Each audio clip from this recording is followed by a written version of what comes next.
Hello, and welcome to another episode of the Working Conversations podcast, where we talk all things leadership, business communication, and trends in organizational life.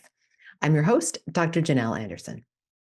Have you ever wondered about the stories behind the episodes here on leadership, communication, and the future of work?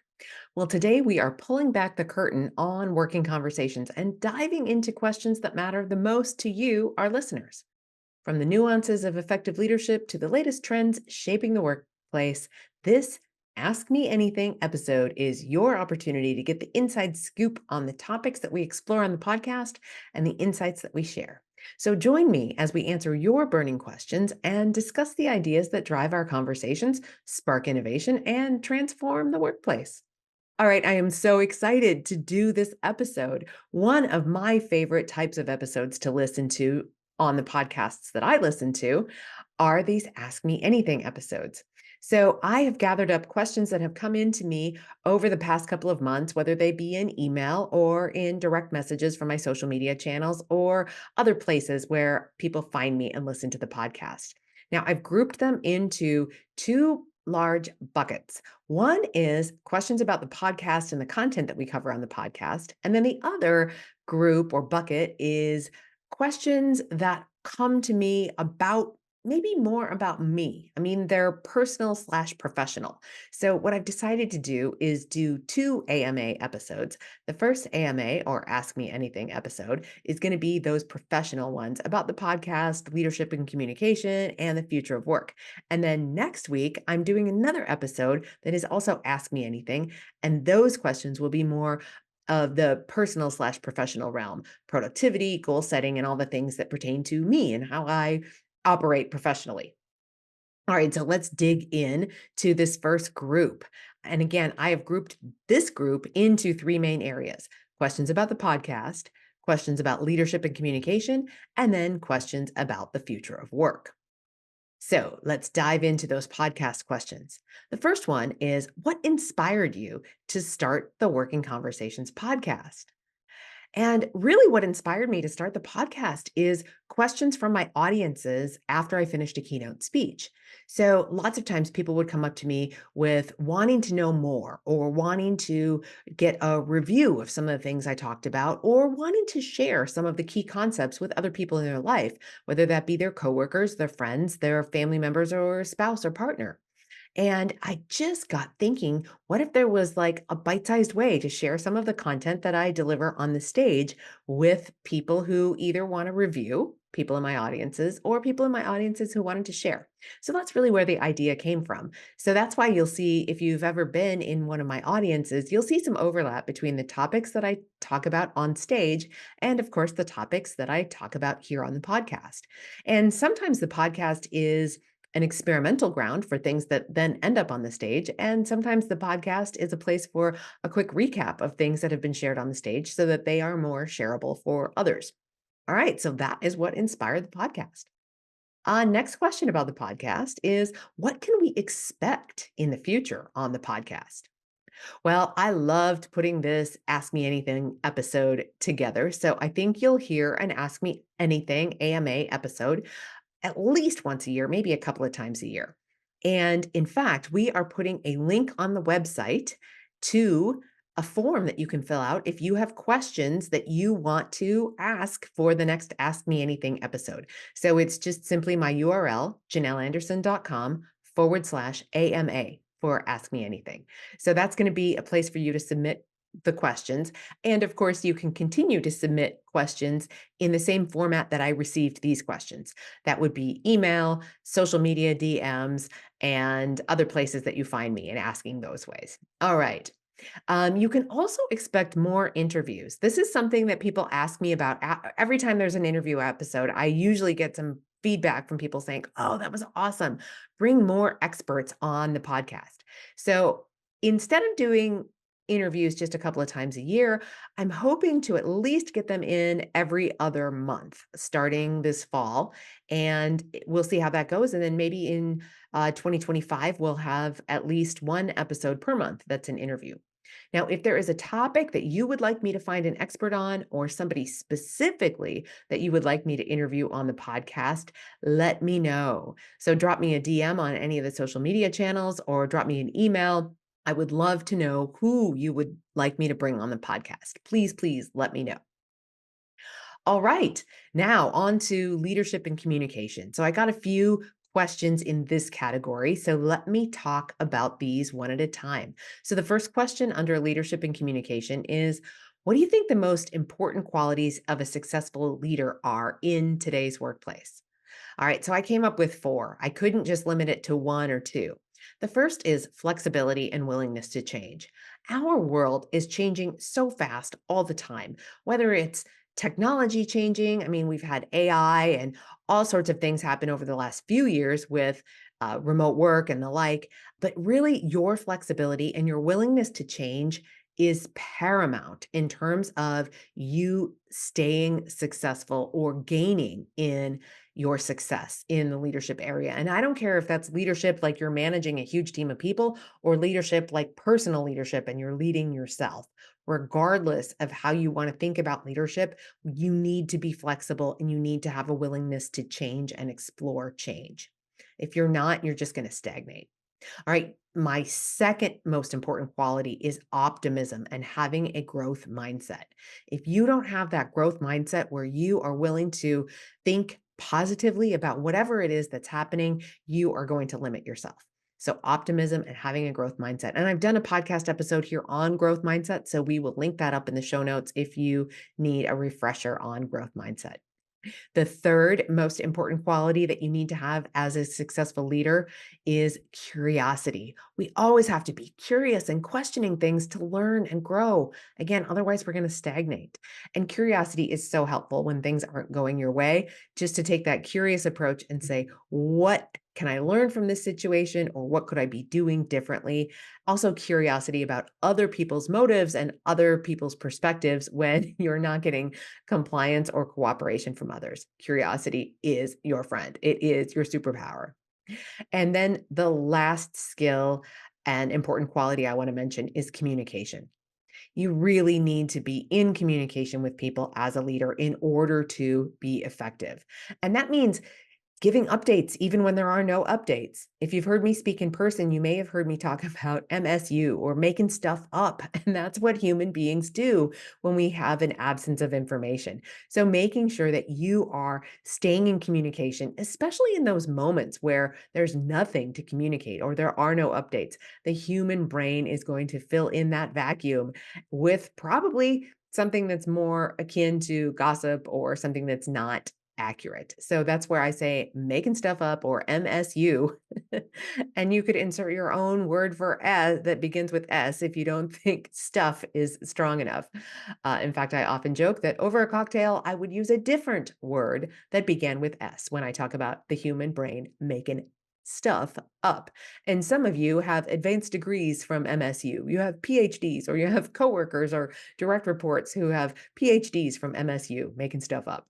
Okay, so communicate even when you don't think there's anything to communicate. All right, the next question I got a variety of versions of is, how do you approach difficult conversations at work? So, if you have been around my content any length of time, you know I've written a book about difficult conversations called Head On: How to Approach Difficult Conversations Directly. Well, when we think about working in the work from anywhere, work from home environment or a hybrid environment, one of the things that happens a lot is people want to have those difficult conversations over email, and it just doesn't work. So, we've got an episode about why you shouldn't have difficult conversations over email and what to do instead. And we'll link that up in the show notes as well. So, you can't do it over email, is my short answer. It needs to be a real time synchronous conversation. Now, I don't care if that's in person or if it's on a video conference or if it is on the good old fashioned telephone. You need to at least be able to hear each other's voice. And when you are having that conversation, be patient, be curious, and assume positive intent. When you go in with those three characteristics leading the way, patience, curiosity, and positive intent, I can guarantee you're going to learn something about the situation that you didn't know before and is really, really going to help you come to some new resolution.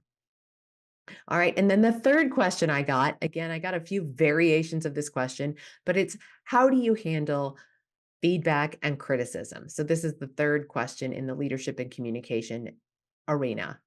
And my response is not very well, just like everyone else. I don't necessarily handle feedback and at least negative feedback and criticism very well. But here are some specific things I do inside of that. First, I try to have a good sense of humor about it. Hopefully, you can hear that coming through in my answer to this question. Then I look for trends.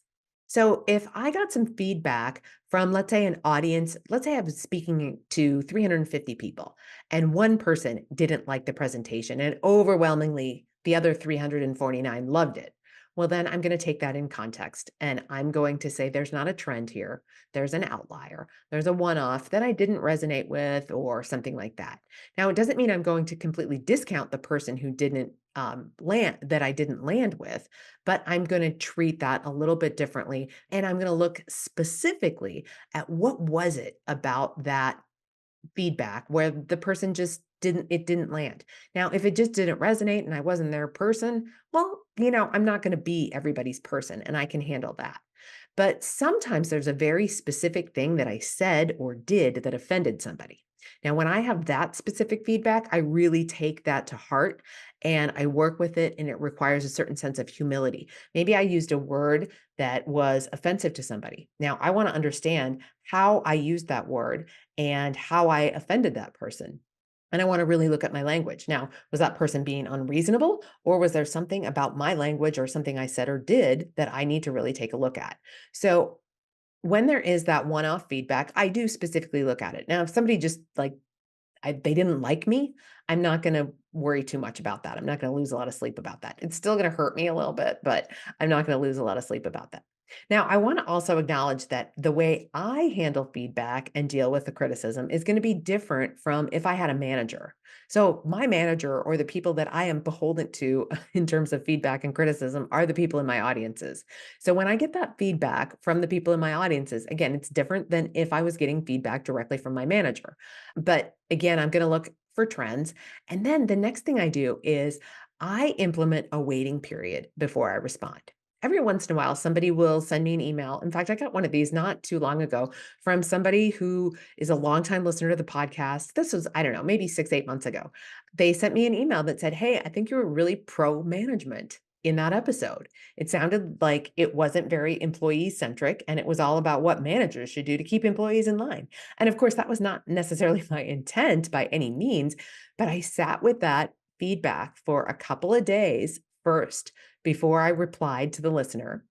And then I thought about it some more and I went back and re-listened to the episode. And I was like, oh, I totally see how she could have taken it that way. That was not my intent, but I can completely understand that when I listen through the lens of being an employee who was facing a very, very similar challenge to the one that I was discussing in the episode. So, what I then did I replied back again after a waiting period where I was able to really integrate it, think about it, go back and listen to the episode.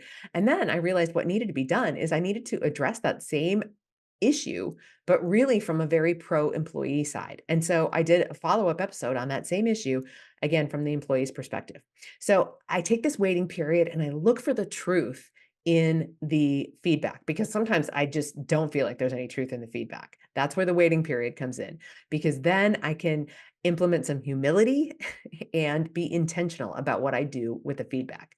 So I think that's, a good, useful approach for when you are in a corporate role, when you are reporting to a manager. Again, still take that waiting period. You might get the feedback and they might expect an immediate response to it. And you could say, "Hey, can I take some time to think about this?"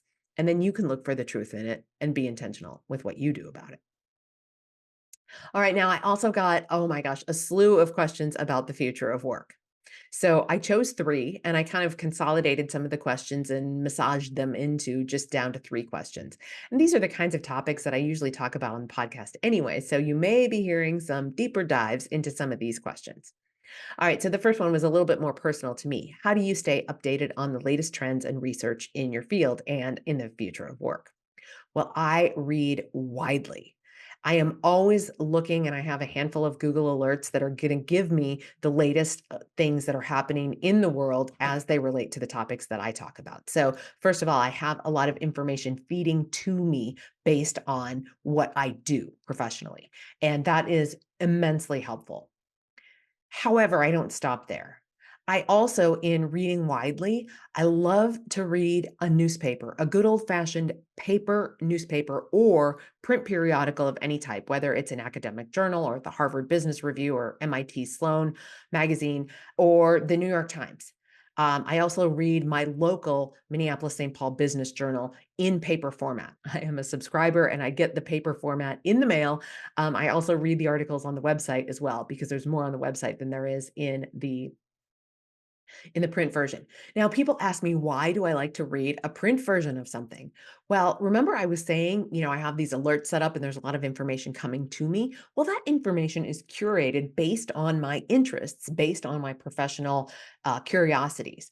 What happens when I am reading a print publication, again, whether that's a newspaper, a journal, a magazine, is the information is not curated for me in the same way that that online news comes to me.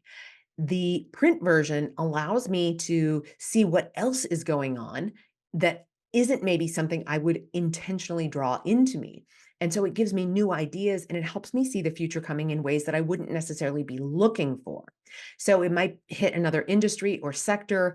Change might come to another industry or sector before I'm aware of it because it's not the change that I'm looking for. So that information from other industries comes to me in ways that I wouldn't necessarily expect or go out looking for.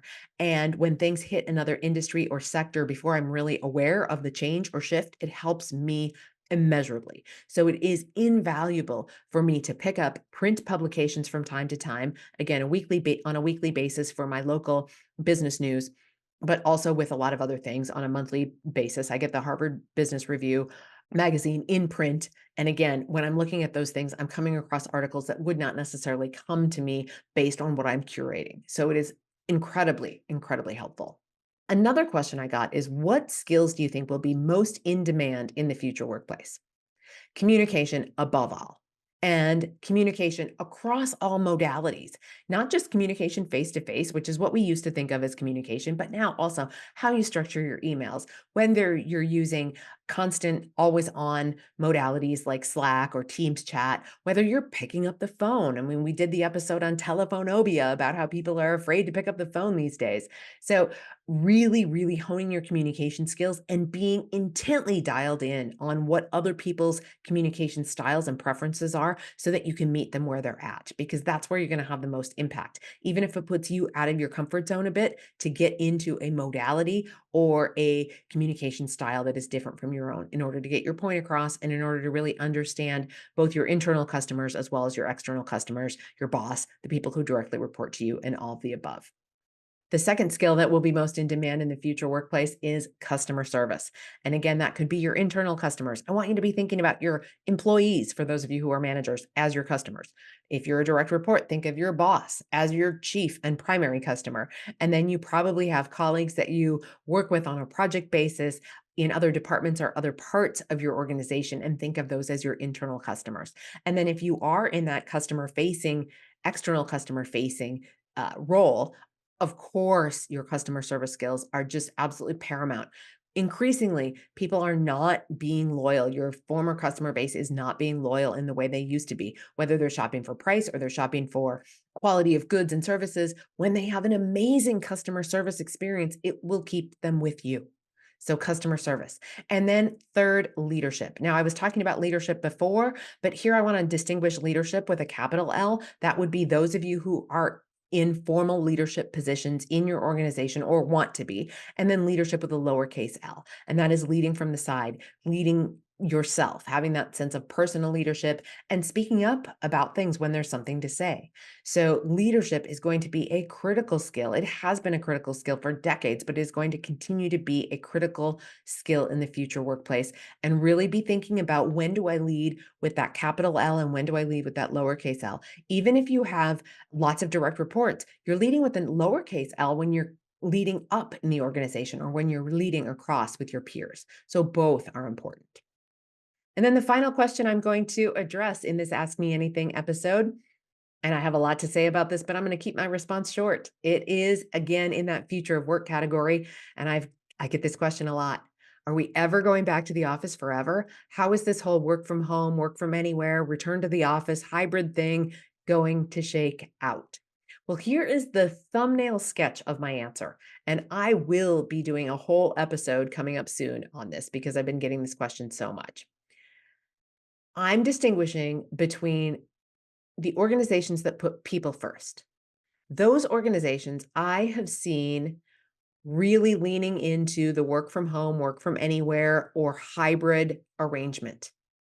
On the other hand, organizations who are putting profit first, and we're seeing this all over the news headlines with the large retail organizations, large banks, organizations that are very profit first, are asking more and more for their people to come back into the office more days a week. If they're on a hybrid schedule, it is more days in the office than from home.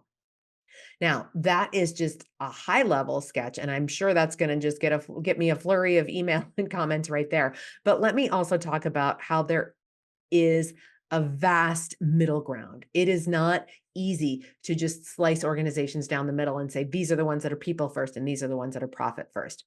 Take, for example, a profit driven company that really does value people genuinely and does their best to try to put people and profits on par with each other. These are the organizations that are going to have the toughest time with, do we bring people back in mass? Do we let them work from home? Do we have some sort of a hybrid schedule? What are we going to do with that?